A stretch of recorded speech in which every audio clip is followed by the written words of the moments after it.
Come on in and get seated. Good morning. Welcome to Adopting Bitcoin.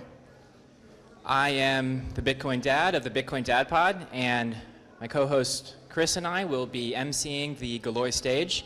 And to get right into it, we have our first talk with Asher Hopp, former CFO of Amboss, current founder of Topiary, an early Bitcoin founder, to give us an anarcho-libertarian economic perspective on the golden age of Bitcoin-denominated security exchanges. Yes. Did I miss anything? No, I don't think so. Let's give him a first good morning round of applause. Asher, welcome in. Thank you, Asher. Thank you, thank you. Good to go. Good morning, everyone. What a beautiful job they've done setting up this conference. Just want to say thanks to Adopting Bitcoin, the organizers, the sponsors, and the government of El Salvador for letting us be here and talk about one of the most exciting projects happening in humanity, which is Bitcoin. So I'm here to talk about Bitcoin and corporate finance. I'm going to break this talk into two sections. We're going to go really quickly through some corporate finance stuff, and then we're going to talk about something a little bit more fun later on. So to start with a couple definitions so we're all on the same page, I like to keep things very simple. So what is Bitcoin? Bitcoin is money. People like to overcomplicate it. It's decentralized peer-to-peer ledger. For the purpose of this talk, we're just going to say Bitcoin is money. What's finance? Finance is money management. So if you're running a corporation and you're using Bitcoin in any capacity, whether it's a treasury asset, whether you're doing payments in Bitcoin, whether you're doing something else with Bitcoin, you need to be thinking about a corporate finance perspective on Bitcoin. So Bitcoin's role in corporate finance, most people are using it today as a treasury asset. This is kind of what MicroStrategy started with. More people with the adoption of the Lightning Network are using payments and sales currency, so either making payments to vendors using Bitcoin or receiving revenue in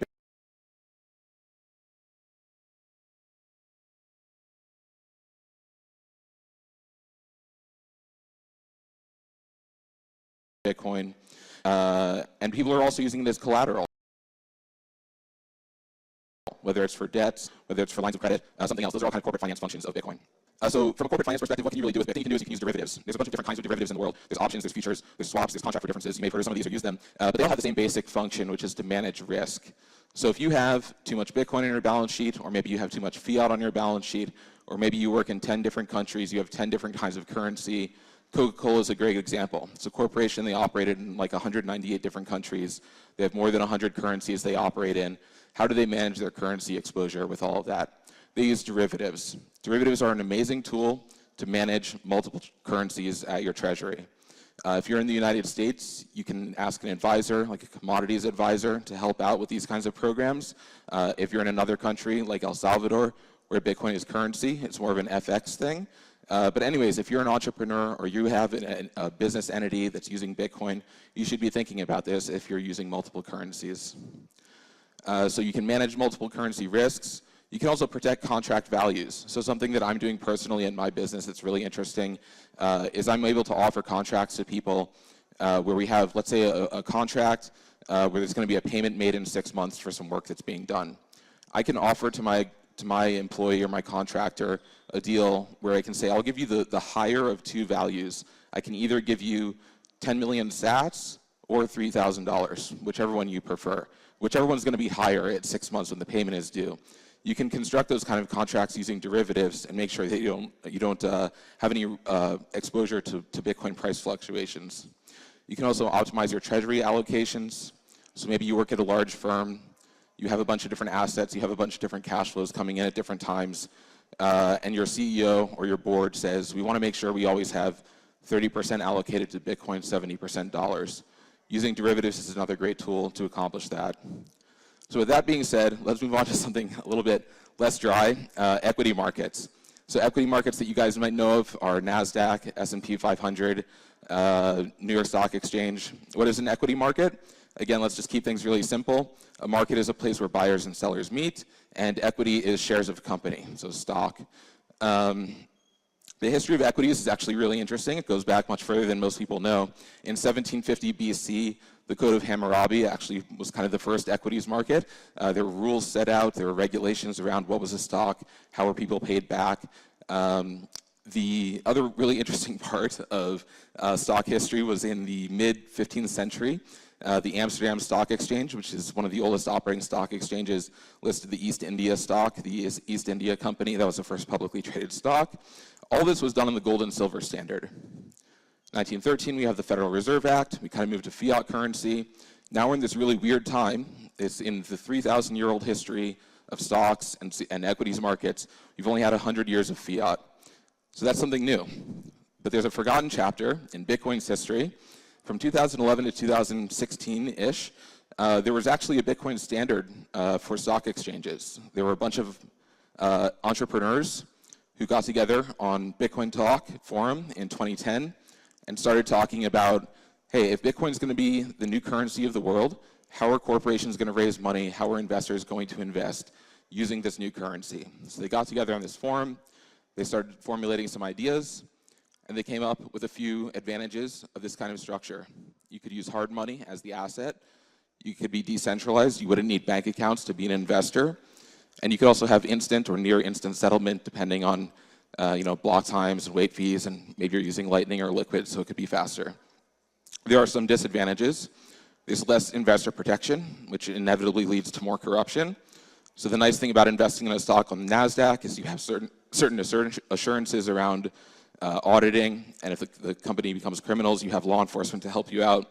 The other disadvantage is that it's a niche market. There's less liquidity because there's just less people using Bitcoin than the dollar, but that might change with time.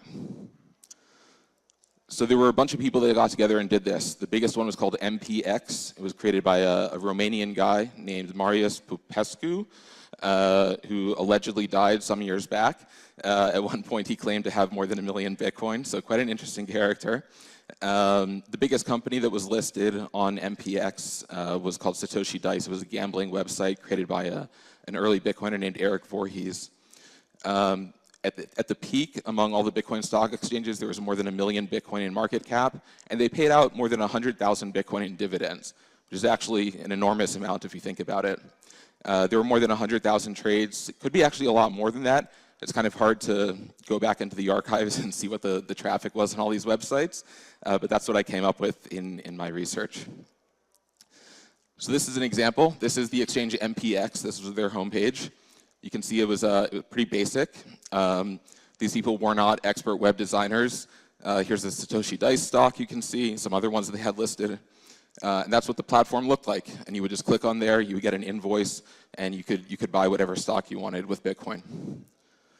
This is another big one called Havelock Investments. They were located in Canada. Very similar as well. It was basically run like a WordPress blog. So it wasn't some fancy, insane technology. It was actually really basic technology. Just a really interesting idea of having a Bitcoin-denominated securities exchange. So what happened? All these entities that were working on this stuff died out. GLBSE, the Global Bitcoin Stock Exchange, there was this guy in the UK. He ran it for about a year and then asked his lawyer, hey, what do you think about this? And his lawyer said, it's probably not a good idea. You should probably shut this down. So he did. MPEx also shut down due to legal advice. Havelock, so Satoshi Dice was a gambling website. They got sued by the SEC somewhat infamously. All the stock exchanges that were listing Satoshi Dice stock kind of shut down as collateral. So that was Havelock and the Bitcoin Trading Company. And then Bitfunder, another one, was sued by the SEC. The founder ended up in jail. So there's kind of a common thread between all of these, which is that the operators that were managing these exchanges put really zero effort into compliance or regulation or finding any government permitted pathway to running their business. But at the core was a really interesting idea, this idea that we could use Bitcoin to replace the dollar, and that would include the investment world. So what's the future of Bitcoin stock exchanges? I think it's a call to action. So I got involved in Bitcoin. I started learning about it casually kind of in 2016, about 3 years ago. I left my job in traditional finance to work at Bitcoin companies. And when I came across this kind of forgotten piece of Bitcoin history, the stock exchange idea, I was like, man, this needs to come back. It's a phenomenal idea. It already has proof of concept from the early years. There was just a lack of regulatory compliance. So this is the project that I want to work on, is making Bitcoin stock exchanges a part of our future. There's a lot of people already working on stuff like this. So how can you issue assets and track issuance and be a registrar. There's a lot of components behind the scenes of a stock exchange. When you open up Robinhood, it's 2 clicks, you buy a stock. There's actually quite a lot more that goes into it behind the scenes. But there's a lot of companies that are working on creative solutions to that. Blockstream has a sidechain called Liquid and a tool called AMP, which really helps with asset issuance and tracking. Lightning Labs has created this protocol called Taproot Assets that lets you issue synthetic assets on layer 1 and actually open Lightning channels with those assets, so you can have liquidity on layer 2. There's a new protocol also called Nostr Assets that uses very similar technology to Taproot Assets, but everything's done over the Nostr network. There's also RGB protocol, another asset issuance network. And then there's good old-fashioned SQL, which everybody tends to hate on. But again, these early Bitcoin companies, early Bitcoin stock exchanges that were doing this, they didn't have any of these fancy Liquid, Lightning, Taproot stuff. They did it with just SQL, and it worked, except for the government and regulatory part of it. And NASDAQ uses SQL too, so it's actually a great technology, even though it's not as cypherpunk, but it could be used for something like this. There's also some people that are working on digital assets right now, kind of in and around Bitcoin. There's Bitfinex Securities, great sponsor. Love what they're working on here in El Salvador. There's also a company called Stoker that works very closely with Blockstream and has some equity offerings. I think everything's priced in Tether, but they're using a lot of the technology on Liquid that could very easily be transported into a Bitcoin-denominated market. And then there's a company called Digital that's also doing something very similar. And then my business that I just started about 3 months ago on this amazing journey called Topiary. If you'd like to sign up for the waiting list and learn more when we have our first beta rollout, feel free to go to the website topiary.exchange and check it out. So we have a few minutes left. I'd love to have some questions from the audience if anyone's got anything.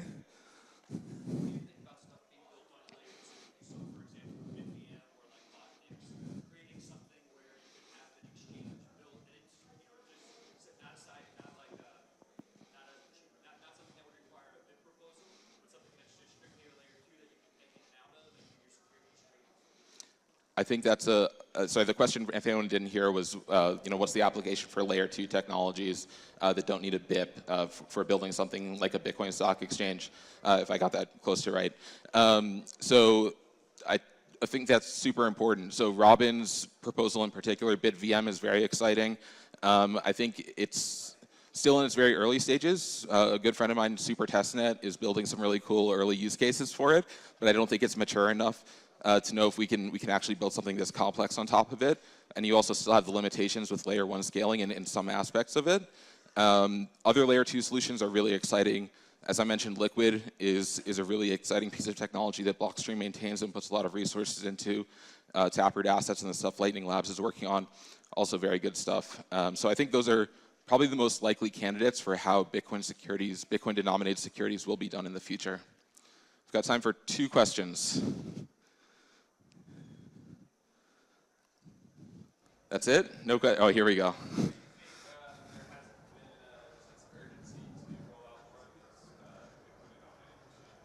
Yeah, so the question is, why hasn't there been more of a sense of urgency? Which is a great question, because this market was huge. As I mentioned in the early days, you can go back, and fortunately we have this awesome record on Bitcoin Talk forum of everything that was happening. Like I said, there was more than 100,000 Bitcoin that was paid out in dividends. That's not small dollars, right? So why aren't more people chasing this dream? I think the reason is because of all the regulatory action that shut everything down. And what's really changing the tide is what's happening right here in El Salvador.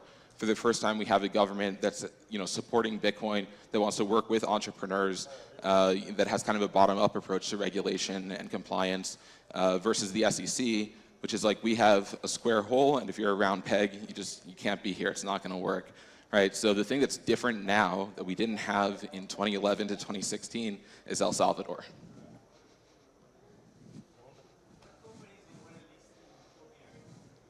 The question was, what kind of companies would be listed on Topiary? It's a good question. I don't know what the answer is. I think the most important part is to build a set of rules first, standards that companies would have to adhere to before they get listed. So it could be something like certain transparency around the financial statements, being public with the founder's contact information, making sure the companies are legitimate, not scams, some kind of diligence process. It could be done by a third party or multiple third parties for verification. I think the most important thing is just keeping the platform honest. Anybody that gets burned on a platform like this is never coming back, and we don't want to have this golden opportunity that we have to rebuild the global financial system, turn into the ICO craze and another FTX, right? So diligence, legal compliance, regulatory assurances, support from a government like El Salvador, I think are all key ingredients to creating a framework that can then inform what kinds of customers or companies would get listed on the exchange. It would be incumbent upon the companies and the managers to abide by the rules that the exchange sets up. And with that, I think my time is up. Thank you so much for having me. It's been a blast. Thank you, sir. Well done. That was great.